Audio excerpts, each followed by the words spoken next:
A very good morning to all of you, and our today's topic is octet rule अष्टक नियम। यानी कि अष्टक नियम क्या होता है। ऑक्टेट रूल के अनुसार जो अधिकतर हमारे एलिमेंट्स हैं उनके जो एटम्स हैं वो एक स्टेबल स्ट्रक्चर गेन करने के लिए यानी कि स्थायी संरचना प्राप्त करने के लिए अपने बाह्यतम कोश में 8 इलेक्ट्रॉन कर लेने की प्रवृत्ति रखते हैं।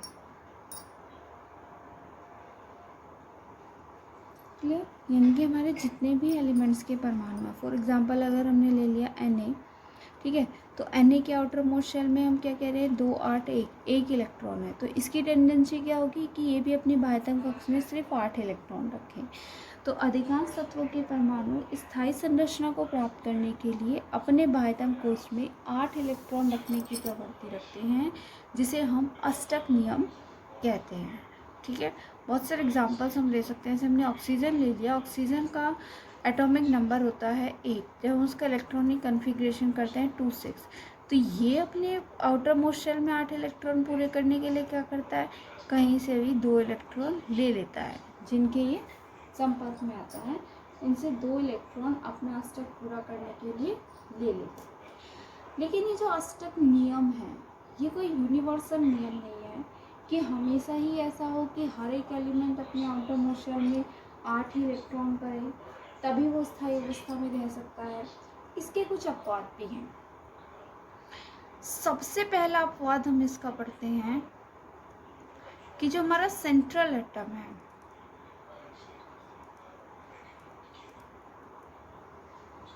Central atom with incomplete electronic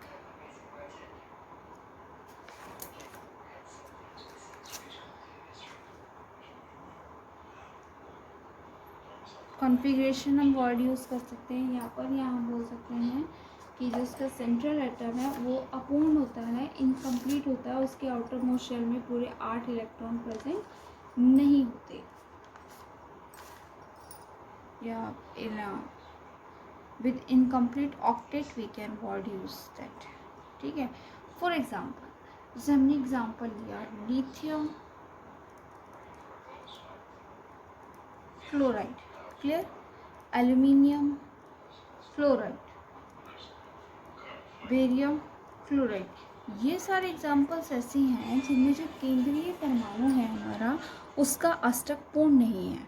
for example हमने लिया एल्यूमिनियम क्लोराइड, तो यहाँ पर 2 एलिमेंट्स हैं हमारे पास, एल्यूमिनियम एंड क्लोराइड। एल्यूमिनियम का एटॉमिक नंबर होता है 13, जब हम इसका इलेक्ट्रॉनिक कन्फिग्रेशन करेंगे 2 8 3, हाइड्रोजन का इलेक्ट्रॉनिक कन्फिग्रेशन करेंगे 2 8 7। ठीक है, अब इसकी टेंडेंसी भी है कि ये अपने आउटर मोस्ट शेल में 8 इलेक्ट्रॉन रखेगा, और इसकी भी है कि अपने आउटर मोस्ट शेल में 8 इलेक्ट्रॉन रखेगा। ऐसा करने के लिए ये क्या करेंगे कि ये 8 इलेक्ट्रॉन को पूरा करने के लिए क्या करेगा कि किसी से 1 इलेक्ट्रॉन ले ले, और ये अपना अष्टक पूरा करने के लिए क्या करेगा कि ये जो 3 इलेक्ट्रॉन है ये किसी को ये दे दे। तो 2 इस तरीके से, तो अगर हम इस तरीके से इसके स्ट्रक्चर बनाएं, देन एल्यूमिनियम के आउटर मोस्ट शेल में 1 2 3, हाइड्रोजन क्या बाह्यतम कक्ष में 7 इलेक्ट्रॉन, 1 2 3 4 5 6 7। इसी तरीके से बाकी हाइड्रोजन परमाणु को भी हम ड्रॉ करेंगे। सभी में कितने इलेक्ट्रॉन्स हैं, 7 7।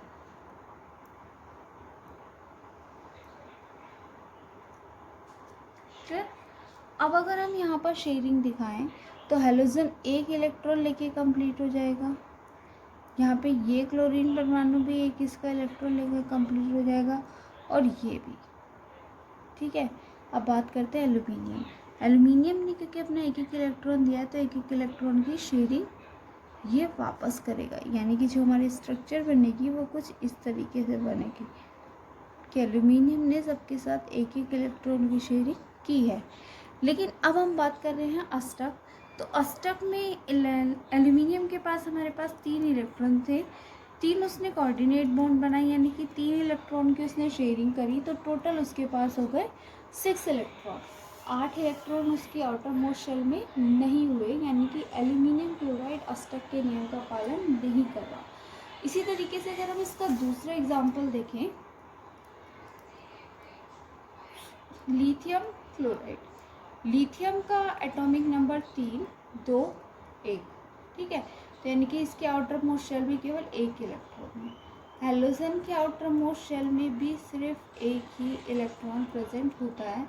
क्लोरीन 1 इलेक्ट्रॉन लेकर शेयर होकर अपना कंप्लीट करता है। लिथियम 1 इलेक्ट्रॉन की शेयरिंग करके कंप्लीट करता है। तो इन दोनों ही एग्जाम्पल में लिथियम को अगर हम देखें और एल्यूमिनियम को देखें, तो एल्यूमिनियम के आउटर मोस्ट शेल में 6 इलेक्ट्रॉन्स थे, जबकि लिथियम के आउटर मोस्ट शेल में 2 ही इलेक्ट्रॉन्स शेष बचते।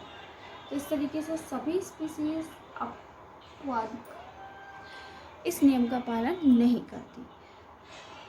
दूसरा पॉइंट जो हमारे पास आता है वो आता है ओड इलेक्ट्रॉन्स, कि अगर कुछ स्पीसीज में जो इलेक्ट्रॉनों की संख्या है वो विषम है, तो वो भी अष्टक के नियम का पालन नहीं करते। जैसे हम बात करते हैं NO2 nitric oxide, NO2 is nitrogen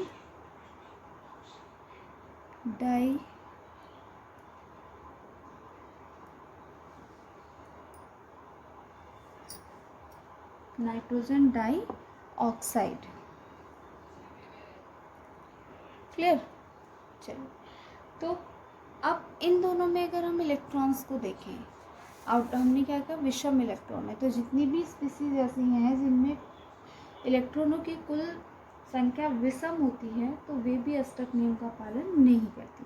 जैसे नाइट्रोजन के बाह्यतम कक्ष में इलेक्ट्रॉन्स होते हैं हमारे 5। ऑक्सीजन के बाह्यतम कक्ष में इलेक्ट्रॉनों की संख्या होती है 6। तो यहाँ पर 6 और 5 टोटल कितने हो गए, 11। तो इसके पास कितने इलेक्ट्रॉन्स प्रेजेंट है, 11, जो कि ओड नंबर है। क्लियर? तो अगर हम यहाँ पर शेयरिंग भी दिखाना चाहें, तो नाइट्रोजन, ऑक्सीजन को 2 इलेक्ट्रॉन चाहिए, वो नाइट्रोजन के साथ डबल बॉन्ड बना लेगा। ऑक्सीजन तो कंप्लीट हो गया, पर नाइट्रोजन अभी भी इनकम्प्लीट है। नाइट्रोजन में केवल 7 इलेक्ट्रॉन ही प्रेजेंट है। ओके, दूसरा NO2, nitrogen 5 electron, oxygen again वही 6 इलेक्ट्रॉन। तो टोटल नंबर ऑफ इलेक्ट्रॉन कितने हो गए, 6, 5 एंड 6, 6, 12 एंड 5, 17। तो टोटल इलेक्ट्रॉन्स कितने हो गए, 17, जो भी एक ओड नंबर है। क्लियर? अगर हम यहाँ पर शेयरिंग दिखाना चाहें, तो नाइट्रोजन किसी एक ऑक्सीजन के साथ तो डबल बॉन्ड बना लेगा, ऑक्सीजन कंप्लीट हो जाएगा। एक ऑक्सीजन के साथ वो सिंगल ही बॉन्ड बना पाएगा, क्योंकि अब नाइट्रोजन की टेंडेंसी ख़त्म हो चुकी है।